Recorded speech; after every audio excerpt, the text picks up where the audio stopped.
Good morning. National tragedy. An outpouring of sadness in Poland this morning after its president and many top leaders were killed in a plane crash. Now the investigation to find out what went wrong.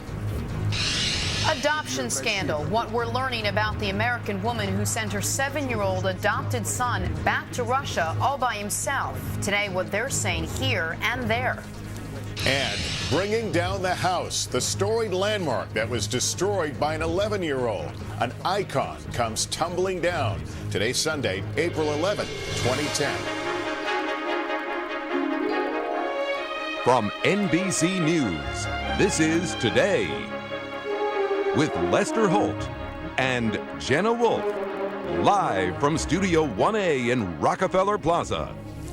Good morning, everyone. Welcome to Today on this Sunday morning. I'm Lester Holt. And I'm Jenna Wolf. And what an emotional day for the Polish people. Yeah, we want to get started with this remarkable day in Poland, the start of a week of mourning for the president and 96 others who died in the crash of that jetliner in Russia. Many are calling this Poland's worst tragedy since World War II. This is a picture of what it looks like right now in Warsaw.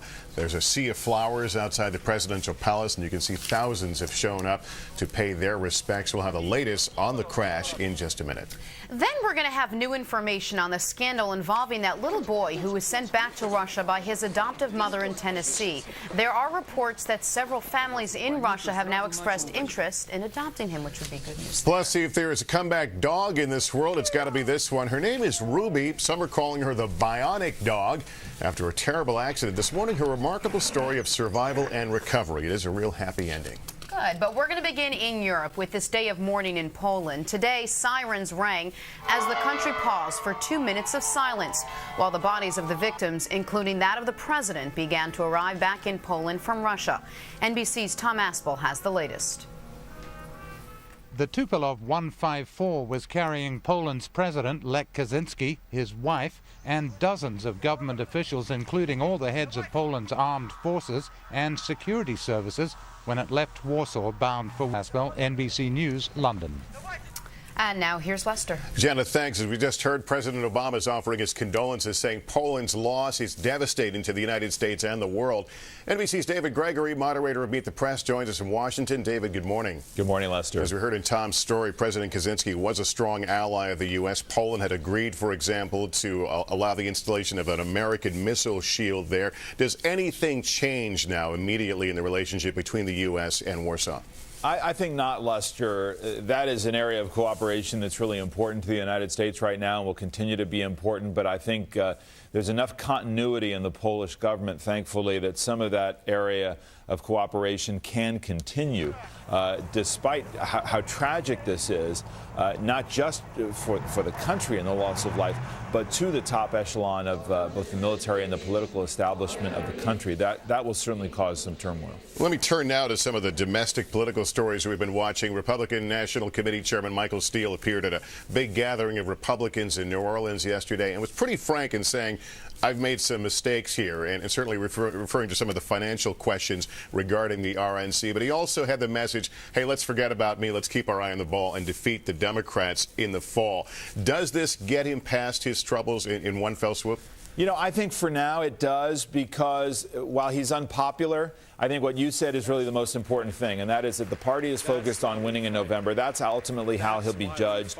The fundraising piece is really what's most important. If he is not raising enough money for the party, that's where he will be seen as deficient and could really have results in November, and then the party could make a decision.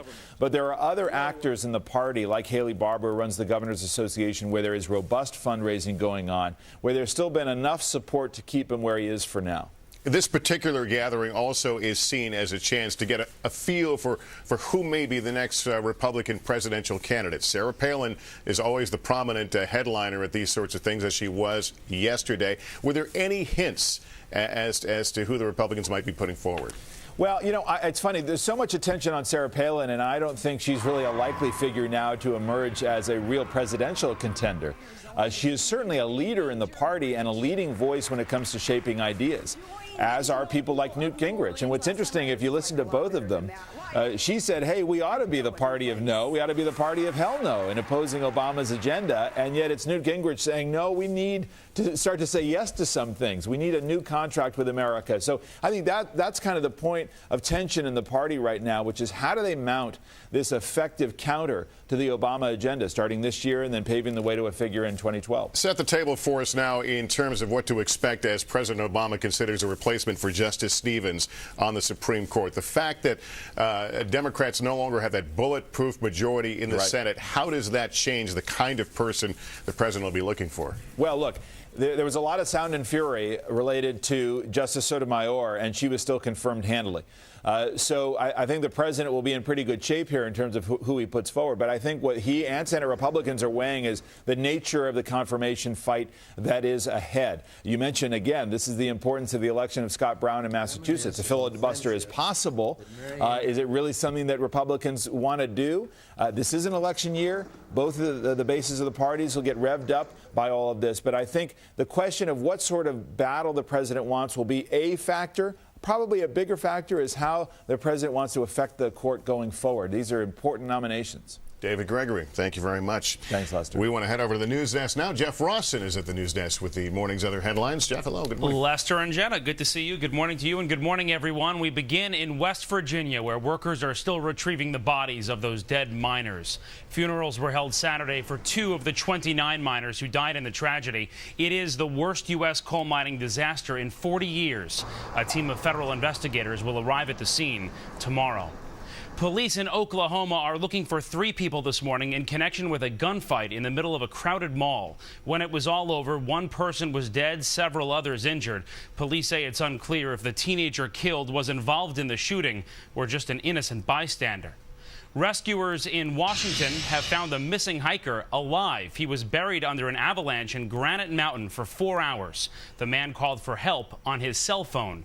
Doctors say he'll be okay. The reality TV producer suspected in his wife's murder in Cancun could face charges later today. Mexico's attorney general says a decision on whether to file charges could come at any moment. Bruce Beresford Redman has been ordered to stay in the country in the meantime. His wife, Monica, was found dead in a sewer near the hotel where they were staying. We have some sad news this morning from the world of entertainment. Actress Dixie Carter has died. Carter had a long career on Broadway and on television, but most of us know her as the quick-witted Southern belle Julia Sugarbaker on Designing Women. Dixie Carter was 70 years old. But in the meantime, finally, just moments ago, a Texas icon came roaring down. Texas Stadium is gone after a spectacular implosion. Thousands of pieces of dynamite. They went off in sequence. All went well, as you can see in these pictures from literally just a couple of minutes ago. This was the home of the Cowboys for 38 seasons. You've probably seen that new stadium. It's gorgeous. Thousands of fans came out to watch the spectacle. After all, who doesn't love a good implosion? Especially when it's not our careers. That's the news. Now back to Lester, Jenna, and Janice. You know, some guys going, my keys. Darn it, right? Jeff, Oh, well. thanks. Thanks, Jeff. Janice Sophis here with a check of the weather. Good morning, Good morning Janice. to both of you, and good morning to everyone here. We're looking at the weather on the West Coast first of all, because there's a big storm moving in, and it's bringing coastal rain and heavy rain, maybe 2 to 3 inches for Northern California, parts of coastal Oregon. Eventually, Southern California will get hit with heavy rain, and you might see some mudslides. That's a possibility around Los Angeles. And then the higher elevations across the Sierra, up to 2 feet of snow above 7,000 feet. It's going to be a stormy day in the west. That's what's going on around the nation. Now, here's your local forecast. Now, here's Lester. Janice, thanks. There are new developments this morning in the case of that 7-year-old Russian boy who was adopted by a woman in Tennessee, then put on a plane and returned to Russia last week. NBC's Ron Allen has been following the story from Shelbyville, Tennessee. Ron, good morning. Good morning, Lester. Yes, we've been spending some time here, and the folks who live in this community say that it's a place where everybody knows just about everybody else. But the Hanson family who live in this house behind me are a bit of a mystery. Even their neighbors say they don't know much about them. And people are... Morning, thanks. Up next on Today, he's only a freshman in college, but you can also call him something else. How about Mr. Mayor? We'll meet him exclusively right after this. Still to come on this Sunday edition of Today, another politician, or a parody of one, returns to Saturday Night Live. But first, these messages. so you think you can make me fill out the census? Dateline to catch a Levi Johnston. In case you missed it last night, Tina Fey was back playing Sarah Palin on Saturday Night Live. She announced the creation of a new network, the Sarah Palin Network, complete with her own style of game shows like Tea Party, Wheel of Fortune, and a parody of the press. Do you hate gotcha journalism? Well, get ready for Hey Journalist, I Gotcha, where I re-edit my interviews with journalists to make them look like they were the ones that were woefully unprepared. So, Katie, what newspapers do you read? It's so good. It's just so good. We haven't seen her do that since the 2008 election, so it's fun to have her back in the building and to do that. Anyway, I've got to watch the whole show tonight. I know, because I can't stay up late. I have to record it. And We're watch in bed the by whole 9 o'clock. Poor us. More to talk about this morning. Still to come, going into the final round of the Masters, Tiger had some choice words out on the course. We'll tell you why.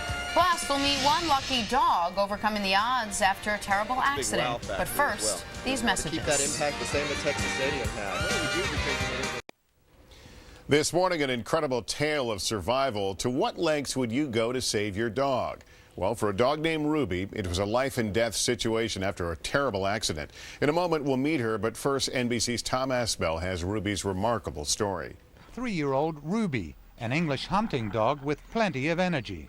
Her owner, Vanessa Gillespie, says she is sweet with a lot of spunk. She is a high-maintenance dog, but there's not a bad bone in that dog's body. A bad bone? Ruby's lucky to have any bones at all. In January, she was hit by a car. She was taken first to a local vet, where I was informed that she had broken both of her front legs and her sternum. And I was advised, as a result of that, that she should be put down. Ruby's injuries were horrific. One of her rear legs was badly lacerated and her lungs were bleeding. Not giving up, Vanessa rushed her dog to a veterinary college at Cambridge University. We definitely knew it will take a long time and several surgeries to treat these injuries. It took nearly 40 medical personnel, more than 8 weeks and 2 major operations to put Ruby back together again. We put here one metal plate on her lateral aspect and fixed that with several screws. Total cost? Nearly $20,000 on man's best friend. We would always do what we could to save a beloved member of our family. Today, Ruby runs and jumps with barely a limp. A bionic dog, thanks to loving attention and a lot of persistence. Tom Aspell, NBC News, London. And joining us this morning from Hertfordshire, England, is Ruby, along with her owner, Vanessa Gillespie. Vanessa, good morning. Thanks so much for joining us. Good morning. Give us an update on how Ruby is these days. How's he doing? Ruby's doing brilliantly. She's been home for a few weeks now, and every day she improves. She's able to run around a little bit now. She's probably getting a bit ahead of herself, but she's very much on the mend. Take me back to that Tuesday. I know you were out of town and had left Ruby with a friend. You called to check on her and got the news. When you got to the vet, what was the vet telling you about her condition? Well, the vet that I initially saw was a real competition. I don't know. I kind of like this stack in here. This guy is real fancy now. He puts them out here on the plate, so I'm not sure I could say who's a winner, but this is my pick for presentation. So I personally will judge when they come off the grill. But right. Good job, guys. Thanks for playing along. We'll look forward to this a bit later on today here at Rockefeller Plaza. If you're in New York, people can stop by. Absolutely. And watch. All right. We will take a break. We'll be back with much more. Great. Thank you.